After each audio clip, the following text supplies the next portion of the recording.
ಒಂದು ಒಳ್ಳೆ ಸ್ಕ್ರಿಪ್ಟ್ ಸಿಕ್ಕಿದ್ರೆ ಖಂಡಿತವಾಗ್ಲೂ ನಾನು ಮಾಡ್ತೀನಿ. ಬಟ್ ಇಲ್ಲಿವರೆಗೂ I have not got a good script. So ಹಂಗೆ ಬೇರೆ anything else. Happy new year. See politics nothing for ನಾವು. ಏನಿಲ್ಲ. ಇಂಡಸ್ಟ್ರಿ ಬಗ್ಗೆ ಏನು ಹೇಳಿ ನಾನು. I am very happy that UI ಮತ್ತು ಮ್ಯಾಕ್ಸ್ ಚೆನ್ನಾಗಿ ಓಡ್ತಾ ಇದೆ ಅಂತ. ಸೊ ತುಂಬ ಖುಷಿ ಆಗ್ತಾ ಇದೆ. But I wish they would be more heroine centric films ಅಲ್ವಾ.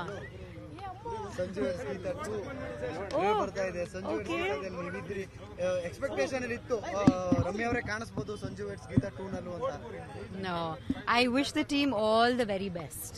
ಇನ್ನೇನು ಹೇಳೋಕ್ಕಾಗತ್ತೆ. I didn't know that Sanju weds Geetha 2 release ಆಗ್ತದೆ ಅಂತ ನಂಗೆ ಗೊತ್ತೇ ಇರಲಿಲ್ಲ. But I am very happy for them and ಒಳ್ಳೇದಾಗಲಿ ಎಲ್ರಿಗೂ.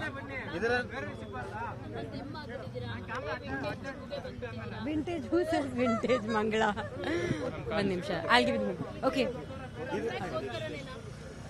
I just did it for myself ಅಷ್ಟೇ. ಯಾ, ಇದರ ನಡುವೆ ಮೇಡಮ್ ಕೋರ್ಟಿಗೆ ಬಂದಿರೋದು ಬಿಕಾಸ್ ನನ್ನ ಪ್ರೆಸೆನ್ಸ್ ಬೇಕಾಗಿತ್ತು. ಜಡ್ಜ್ ಅವ್ರು ಕರೆದ್ರು, ಸೊ ನಾನು ಬಂದೆ. ನಾವು ಡಾಕ್ಯುಮೆಂಟ್ಸ್ ಎಲ್ಲ ಸಬ್ಮಿಟ್ ಮಾಡಬೇಕಾಗಿತ್ತು. But since the matter is subject I can't really comment. So I have to respect the law. So ಹಾಗಾಗಿ that's it. Okay, thank you. ಮದುವೆ ವಿಚಾರನೂ ಕೂಡ ಅವಾಗ social media no, that will talk about.